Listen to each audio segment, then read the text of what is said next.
Welcome everyone to this session where we'll be learning about what one team have been doing to break through the SME procurement barrier that so many client organisations face. I'd like to introduce our panellists. Firstly, Will Britton, Head of Highways and Traffic Management Services at Blackpool Council and President of the local council Roads Innovation Group. Welcome, Will. Hello there. Thanks for asking me to present on this webinar. Thanks for joining us, Will. That's great. And Lee Merces, MD of Highway Workforce. Welcome, Lee.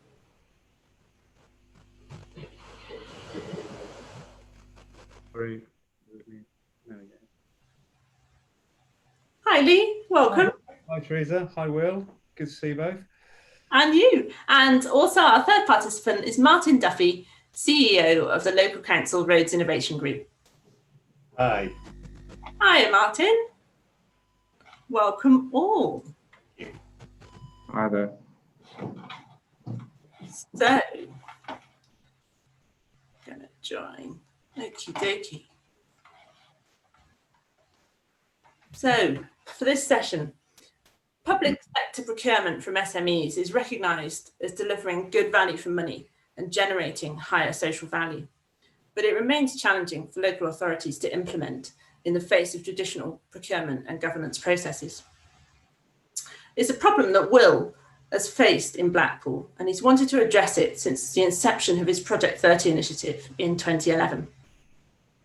In 2019, Will and his team set up Project Amber to test the concept of multiple SMEs working collaboratively together on a set of highways maintenance projects directly with the council. Learnings from this exercise have informed the development of the new small pavement works framework that will be available to all. Will, starting with you, this is an ambitious area to tackle. Why was it so important to you back in 2011 to do so? Yeah, thanks, Teresa. Maybe back in 2011, it wasn't perhaps as important as it is today. I think it was always going to be a time, though, in the pathway of what we've done at Blackpool and latterly to other authorities across the UK who've come on board with a similar approach, that Project Amber just seemed to be the next natural step to take.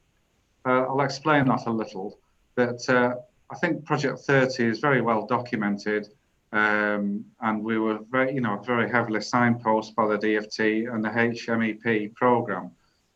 So there's plenty of literature online in terms of what we did at Blackpool, and that was borrowing £30 million, investing that over 4 years into the network, and essentially getting rid of the backlog and some of the majority of the dark amber as well. So therefore, we were left with a very happy network, and it was a green or amber network. And in fact, when you think back about a name for a project, we struggled around what we should call our project. It's just we landed on 30 million because we knew we had calculated very concisely and accurately what we needed to do that, and so it happened to be £30 million. So hence Project 30. So we invested that over 4 years, and like I say, we got rid of the backlog and made the residents completely happy because we won in NHT customer satisfaction. So that told us that we'd done the right thing.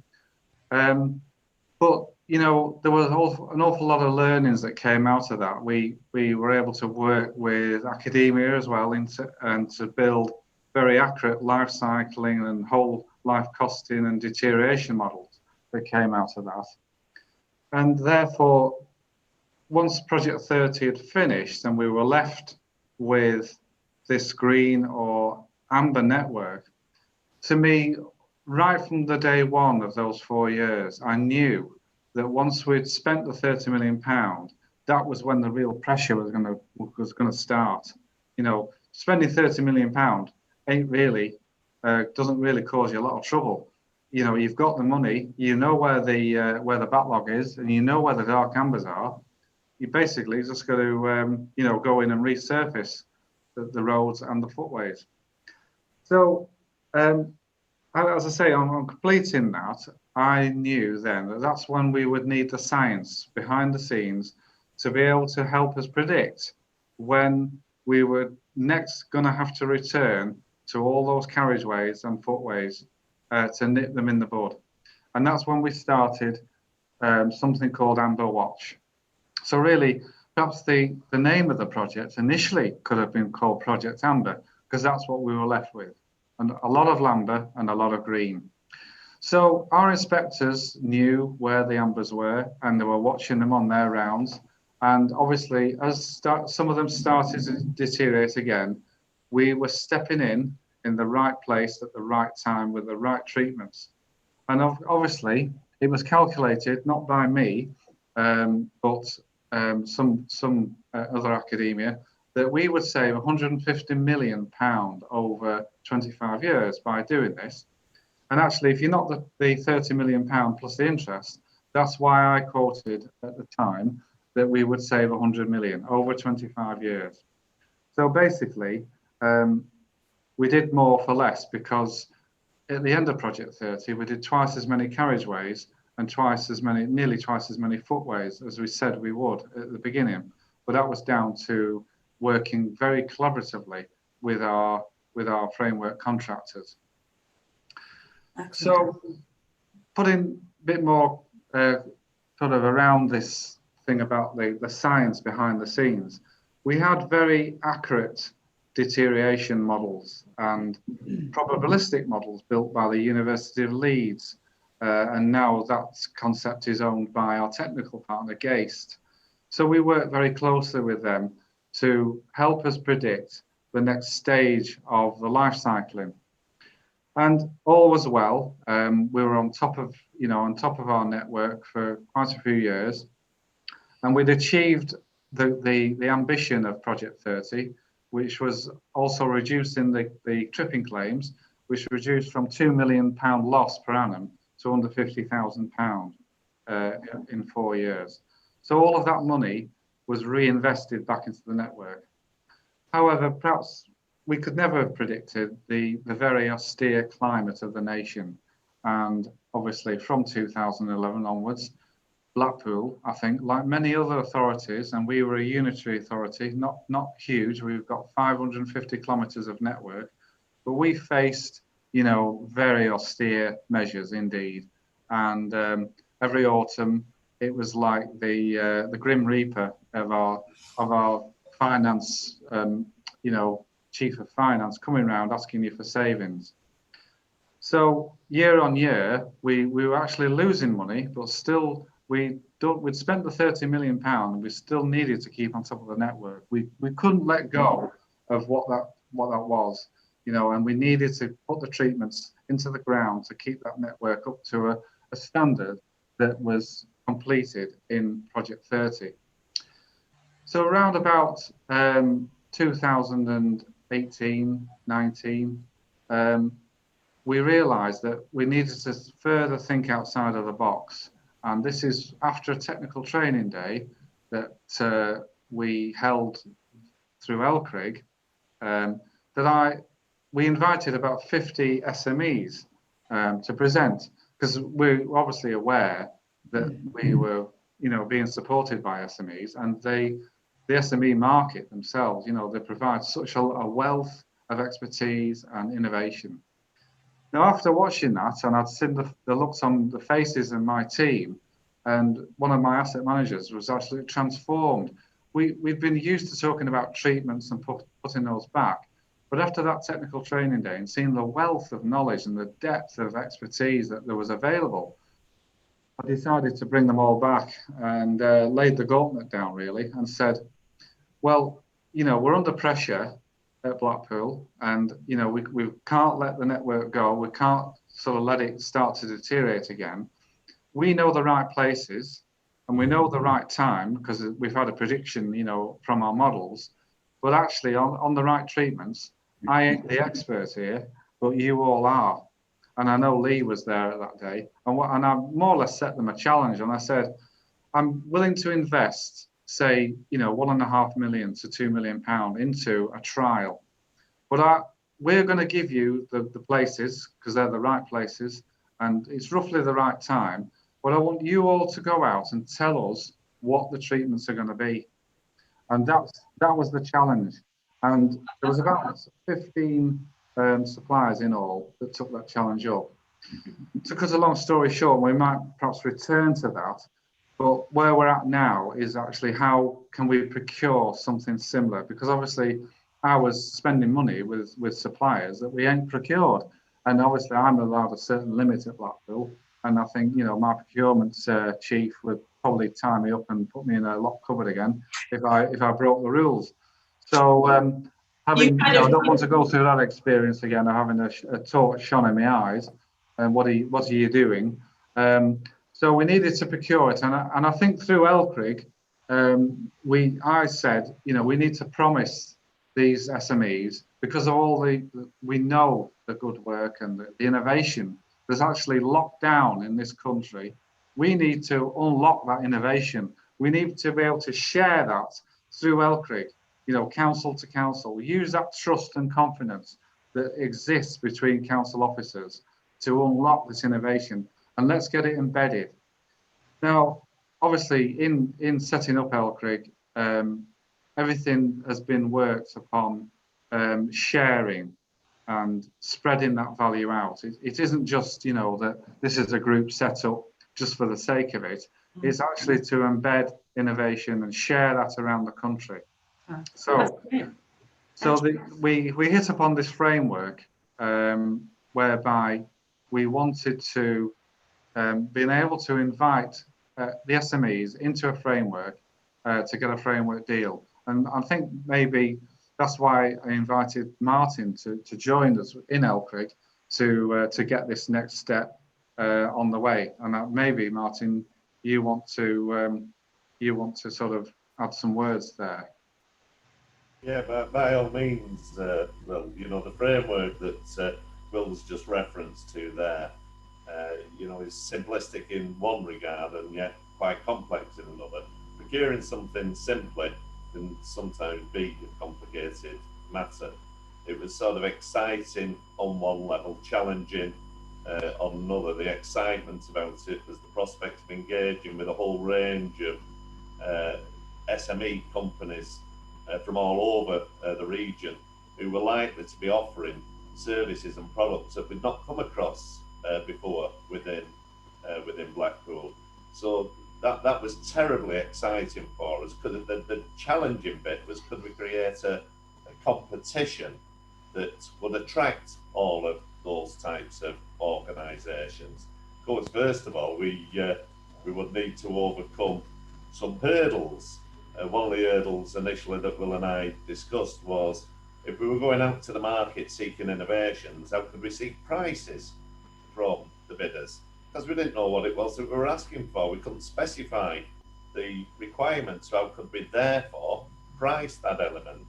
So we took the brave step of suggesting that we should move forward on 100% quality. So hurdle number one was, could we convince Will's procurement colleagues that 100% quality assessment for a service would produce best value for the council? Thankfully, they got a really enlightened procurement department within Blackpool, and Will's colleagues there have supported us absolutely every step of the way to allow us to progress on that journey as we wanted to. So having overcome that barrier, having attracted the competition through breaking the news early of what it was that we were looking to do and trying to get out the word out to the SMEs, it was then about, could we level the playing field? And what I mean by that, Teresa, is many bids in the UK are still won by those who are best able to write a response, not necessarily those who are best able to deliver the works. So within our procurement, we wanted to keep it really simple, but focused on operational outputs that would give an SME who wasn't well versed in crafting, well-written bids, an equal opportunity with those types of organisations who were. I mentioned the fact that we'd gone out on 100% quality. So I suppose the fourth challenge for us in this was how to retain a commercial edge in the procurement and thereafter, because we knew our colleagues within Blackpool would, wouldn't accept a procurement that was purely just on quality without any commercial aspects. So during the tender itself, we've sought proposals from the bidders about how they would build up costs. So we have transparency now in terms of how each of the bidders would build up their cost. Thereafter, on the appointment to the framework, we have two routes to procure the successful framework contractors. One is via a direct competition, where we'll still seek price and a quality bid. And then secondly, it's going out to a secondary competition, where we may well ask 2, 3, 4, or even 5 of the successful framework contractors to submit their prices for undertaking the remedial works that we want fixing. So exciting and challenging in both regards, equal amount. Absolutely, and I think, just hearing that through, the kind of journey that you've kind of been on, Will, and that kind of determination to, address the challenges that, you faced. I mean, I think probably people watching this collectively can relate to that in their own way. It is a challenge, and but what I did say at the time, and I still hold close now, is that funding isn't the issue really. It never could be. We've faced probably some of the most severe funding issues at Blackpool. We've got children's services and elderly services who are right up against it. I think our children's services recently have been sort of £9 or £10 million in the red. So corporately, with my corporate hat on, we have to make a lot of savings and give it back to the centre. So you're doing that, and on the other hand, you've got the highway network out there and your roads and your footways, which need that treatment. So, again, working together and in collaboration, with the SMEs, and this is why Lee's here today, from Highway Workforce. We knew the SMEs would help, and give us the right recipe for success in delivering the right treatments at the right time. And, what we don't need here, we don't need another decision tree, on paper, because basically, you can read a decision tree and it sends you mad, because what the decision tree is, it's in your head. And so when I ask the asset managers now, what treatments they're going to put down, they don't need to sort of refer to a booklet.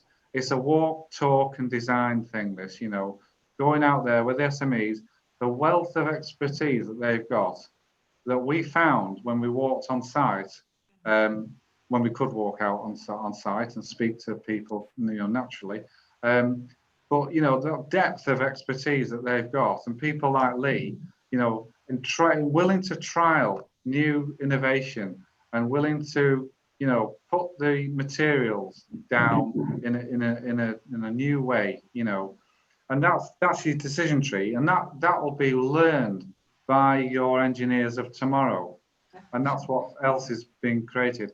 I think also what just want to make a quick point about the framework, and that is that basically any local council or any LCRIG member council can use our framework. They can dip in and use the rates and the suppliers that end up in our framework.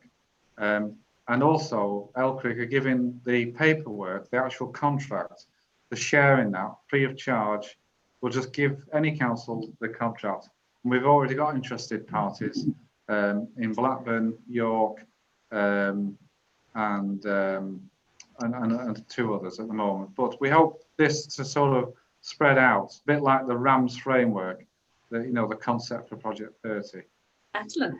Fantastic. Lee, you have been talked up a lot in the last few minutes here in various counts. You've also been very patient, so we'd love to hear a bit more from you. I gather you had a bit of an important role in this particular project, Amber, so we'd like to hear a bit more from you of what the feedback from what Will and Martin have said and kind of your perspective on some of this. Sure. Well, I think the first thing, it really started with that kind of open day where myself with a number of other suppliers turned up and listened to Will and his team talk about some of the challenges they've got on the network. And I remember quite clearly the challenge that Will set for us. He said, look, you guys out there, you keep telling us what the right treatments are, what the right way to do things are, how to go about doing our jobs. He said, well, I'm going to give you the challenge, do it. Which is essentially what happened. And I think, looking around the room at that point, there was a few kind of people in the room who got it, the penny dropped, and it was quite clear to a number of people exactly what Will was looking for. And there was a few that, it took a little while for that to sink in, because it was a new way of working. But that kind of set the scene really, really well for what Will and the team at Blackpool were trying to achieve in terms of getting the very best out of all of that knowledge and experience that's out there in the market, bringing it into Blackpool in a way that was adding value, not just in terms of monetary value, but the intellectual value that it adds to things as well. Bringing a whole lot more than just the pennies that it saves. So that was a great starting point. So going on from that, I was lucky enough to be given a dual role. So I was a supplier. So I was out there fixing the roads and doing my thing with my company. But also I was acting as the project coordinator. So I had a kind of fairly key role in coordinating and liaising with the other suppliers that were involved in Project Amber. So effectively I was kind of the focal point for all of the other guys that were out there on the network. And that was a fantastic experience. It was really, really good. The amount of energy and enthusiasm that was coming back from the other suppliers to work together, to collaborate, to share ideas, to coordinate with each other, to try and help each other was quite staggering, to be honest. And it was fresh. It felt new. It was it's a little bit different. We were all there because we wanted to be there. We had a great opportunity to showcase our individual kind of skills and capabilities and our products and our processes. That was great. We were doing that. But the thing that really shone through was the community that was built within those suppliers. And that kind of grew outwards from Blackpool, because there were some relationships that were formed as a result of Project Amber that have then gone on to sort of generate other work opportunities and business opportunities, if you like, and client opportunities as well, elsewhere in the country. So that's been really, really positive. It all came from a very open approach to kind of maintaining the network, which has now sort of found its way into the small pavement framework and the procurement process that we're going through. So that kind of openness and willingness to think a bit differently is so welcome, I think, to the SME community, because it's something that it's kind of difficult to get that kind of FaceTime with clients. Yeah. I mean, I was going to ask you. I mean, obviously you're very supportive of this, and you've been part of it. But I mean, my kind of hunch, I might be wrong here, is that this was quite an unusual step to be faced with. Quite an unusual. Okay, you had a particular kind of coordination role in this, but I mean, to other SMEs or councils, both watching this, would you have, from the experience that you had with there, would you have particular advice or thoughts? We've heard from Martin that and Will that the framework is available for other councils, either the Blackpool one or to run themselves. But you obviously need the SME and that kind of coordination bit to make that work as well. So would you be able to share some kind of thoughts or advice from your experience on that? I think it needs everybody. It's all of us working together. I mean, collaboration is an overused word sometimes. We talk about collaboration, but this was real collaboration. This was working together to deliver a range of solutions at the right time, at the right cost. All that kind of good stuff. But we've worked together to make it happen. But what it needed, the key ingredient, were open minds at the beginning of the process. An open mind in terms of how can we procure things, an open mind in terms of how we might deliver things, and then a willingness to try things a bit, try something that's a bit different, to explore and be creative. And that's not about throwing away the rule book. It's not about throwing away the standards and the policies and all the procedures, all that kind of good stuff that the industry's built on. It's about making it work for us so that we get the right solutions, we get good value, and we give new businesses the opportunity to come to market and to show the industry what they can do. That's fantastic, because that's bringing new ideas, and it's growing our economy. I mean, collectively, probably as an industry, we've talked about the concept of a lot of the things you've just said, but this is actually coming from having done a real trial, and not just doing the trial, but taking the learnings from that and integrating those. Absolutely. And Martin, I mean, this is probably not a new thing for you. I know you've been in this arena for quite a while, and I know that the essences and the challenges that this team had faced will not be a surprise to you. But I'm guessing there was something a little bit special or a little bit different about your either invite to get involved or willingness to get involved and kind of help. Do you want to share a little bit more about that?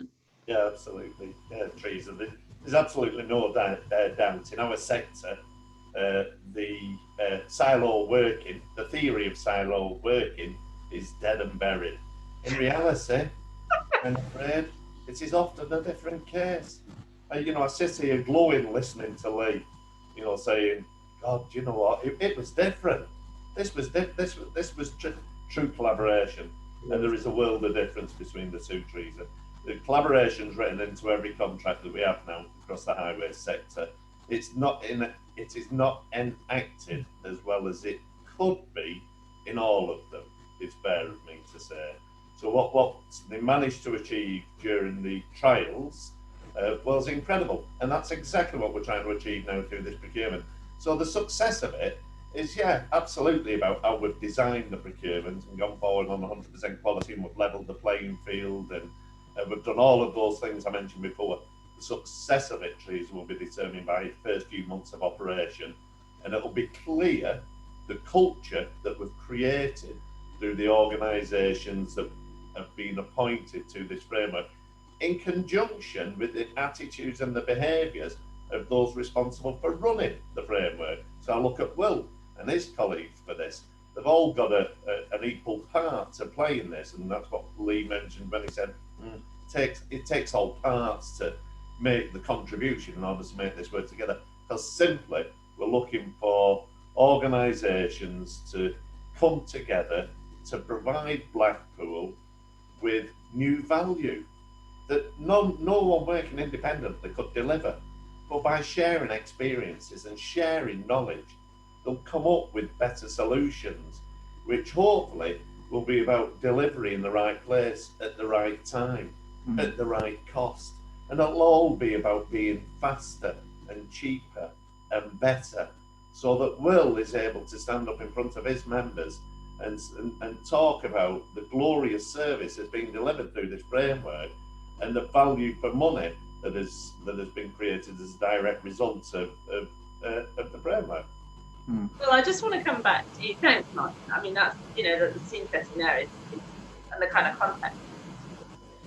Will, you mentioned when you were taking us through the journey earlier, you mentioned a bit that challenge and you having to face the kind of the governance, the processes, the existing ways that things are always done. You worked to develop Project Amber to basically prove that there's an alternative way to do this. And clearly the framework is there, some groundwork's now there for other authorities to help to pick up from that and to kind of take that forward. But would you have some advice to other authorities that might be facing that same issue? Okay, they perhaps don't have to do the whole Project Amber proving thing, but they will have to prove in their own way. So if you've got some advice or help for other authorities to tackle some of that, the mindsets of things that processes we've done the way we've always done them. Yeah, I think I'd like to highlight that this framework, is like a lot of things we're doing now, isn't just for Blackpool. I've sort of touched on this thing about sharing it. So it's an LCRIG thing, really. It's an LCRIG tool that can be used and shared, and I think that's in LCRIG. Very much at the heart of it is this council to council. It's not we're not LCRIG here. LCRIG is actually all the councils that exist in the UK, and we've not really started yet with a program of getting other councils to come and speak about, you know, their best practice and trying to embed their innovation. And certainly innovation, you know, it isn't just innovation for innovation's sake and using that word. It's about embedding that. And I think Lee's right, you know, that there's probably some people now working in their garage on something we've never seen, you know, and I know one or two, you know, very micro SMEs who, you know, have got some amazing products and techniques that just can't get out there because, you know, who's going to take them on? So my advice to councils is to, and particularly if they're a member of LCRIG, there are some commitments which are they've kind of signed up to, and one or two of those commitments are around, you know, that willingness and open-mindedness, an ability, you know, to work with new innovations, because that's the way that the SMEs likely are going to open and extend their market. So my advice to all councils really is to keep that open mind, and majority, you know, I think we can safely say are. I think that's something in LCRIG we're going to see a lot more of. There is going to be a program of, you know, trying to get councils now to come forward and take up the role of being LCRIG themselves, you know, because that's the whole concept of LCRIG. It's not an outside body trying to speak to the converted. It's actually the practitioners of this country, you know, in the sector themselves. They've got, you know, more expertise than I in doing what they do in every day.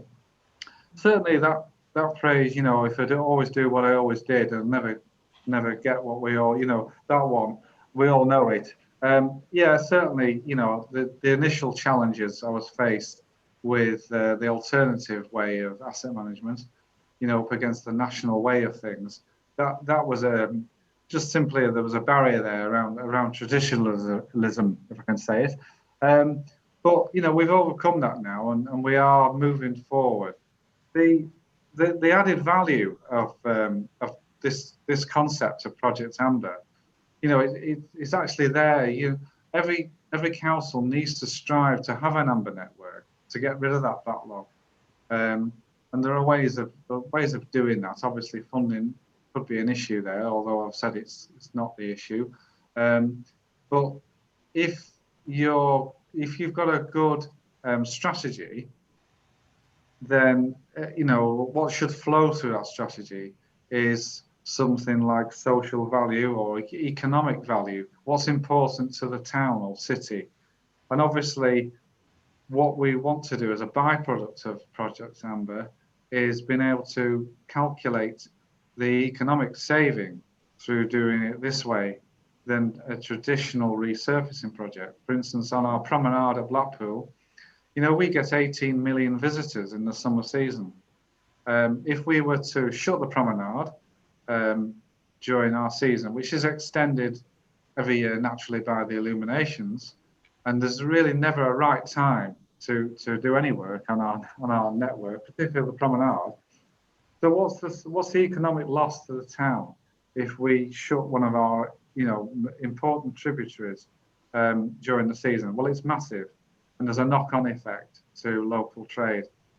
Project Amber, of course, being treating the right places at the right time, not having to shut these roads, and doing things at night, you know, and out of season, you know, during the winter, there's some of these treatments can be done during the winter months, then there's obviously a massive saving to be made there and not losing that vital economic value of the town.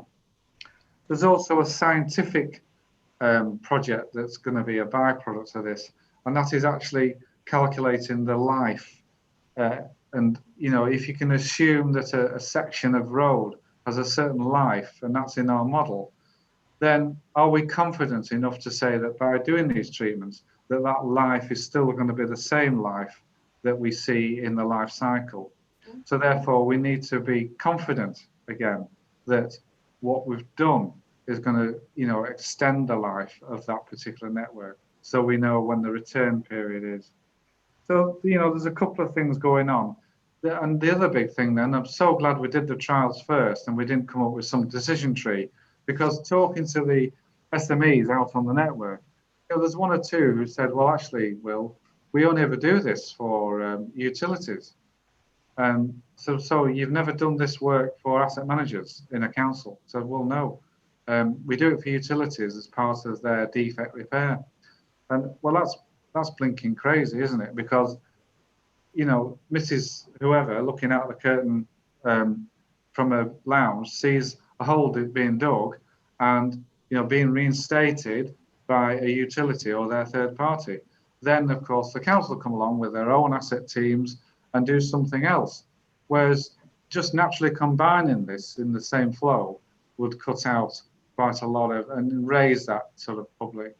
Obviously, that the expectation is that you only need to go once and do something and reopen the road. So there's something else there that we've started another group looking at this nationally, and in procurement itself, which is the subject which we're on, we are at LCRIG going to be looking at the way of getting England prepared for when COVID actually disappears, and making sure that when Rishi opens the floodgates of funding coming out of the government, I think the councils need to be prepared procurement-wise to be ready to be able to spend, but in a legal way. And it sounds like you've made some really great progress as more than stepping stones, but kind of good foundation paths to that. Lee and or Martin, from what Will's expanded on there, any more insights you want to share, experiences that you've had through Project Amber? I mean, Lee, you did start to mention about the fact that you start to take some of the learning from that and perhaps apply it where it's possible to apply it in other projects. Do you want to express a little bit more on that? I think the learning's key, not just from the whole experience of it, but I suppose what sits behind it in terms of that open-mindedness, the willingness to actually share information. So we can put on a show, we can build case studies, but also we can just share tips, hints, and ideas within our communities as well. That's as valuable as kind of doing the big stuff. So it's really, really important to just foster that open-minded approach. And I imagine that's probably easier to do when you're actually working on a challenge together. You kind of not exactly forced to do it, but there's a real purpose to doing it, because sometimes it's hard, isn't it? It is, yeah, but we all talk to each other. There's a great network in this industry. There's formal networks and there's some really good informal networks as well. And we can share great ideas. We can share some of our successes really, really well with each other. But I think the most important thing is just keeping this spirit of collaboration going. Real collaboration. And working together a bit more. So, challenge convention a bit more, encourage some wacky ideas. And from those wacky ideas come some really good solutions. You've got to be brave. And I think Will and his team have been incredibly brave in what they've done. The initial steps with Project 30 going into Project Amber and now on into the new framework. Each of those steps have been really, really key in kind of setting the foundations for what we're doing next. I think you're absolutely right, Lee. And I think, a lot of what you've said around, we said this before, didn't we? We talk a lot about the need for collaboration, the need for sharing, the need for doing stuff. But I think what you've just highlighted there is there's only so far, not just as SME, but supply chain, SME in particular, there's only so far you can take that if the door to actually getting appointed to do the work is not there. And I think what you're saying is, and it seems obvious to me, that doorway has started to be created now. And not only has it worked and continued to work with Blackpool, but as both Martin and Will have said, it's that effort to kind of go national with that. I mean, Martin, do you want to say a few final words? We're kind of nearly up to time, but do you want to do a final kind of take on some of that and perhaps some thoughts for others interested in finding out more? Absolutely, Teresa. The door that you mentioned there that we're all about to go through, that Lee's described partly what's on the other side, as well. We're all going to go through that door, but there's going to be some winners and losers in all of this. It's no race, but there will still be winners and losers in this. The winners on the client side will be those clients who treat a procurement as though it's their own money. So, you know, think of yourself, I would say to clients as a message, just think that it's a plumber that you're hiring to come and fit a new bathroom for you at home. What is it that you know that you want from them? You want them to be on time, you want them to be tidy, you want them to stick to budget, and you want them to do a good job. So define those things and then measure just against those things. Don't overcomplicate it. Providers, I would say, if you were the plumber that were going round to the clients' houses, how would you like to see that job finished? And if you could do things better, how would you do it better? Through perhaps bringing a tiler in and perhaps a chippy in, and in order to deliver a better solution for the clients. So I do think that we will all go through the door, Teresa. Some of us will make more progress than others, but at some stage, and it's always a case of the whole snake will catch up eventually. But the head of the snake is always the head of the snake, and it's always further on than the tail. Well, I'm not sure anyone can beat a finish to that, Martin, with snakes and tails. Any final words from anyone else you want to add as a very quick kind of summary for those? Just to say, really, that like you know, the contract that we've formulated is available free of charge. There are 10 questions in stage 2.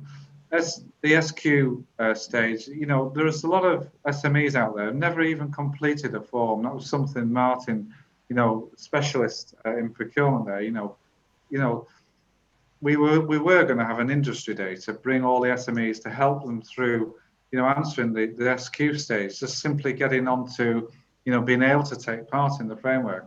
You know, if you're a tier 1, you'll have a tendering team, a marketing team. And quite naturally, they need that because they're dealing in volume and they've got, you know, they need these teams. But I mean, if you're just a single person, you're the managing director, you're the buyer, you're the employer, you know, you've got all of these things to do. So therefore, you know, there's a task in hand when you're presented with a document. So how do I fill this in? That's part of this really. And it's, you know, inviting the SMEs and micro SMEs into something they've never had experience in. And this is where, through LCRIG, this family, what Lee talked about there, can help each other out.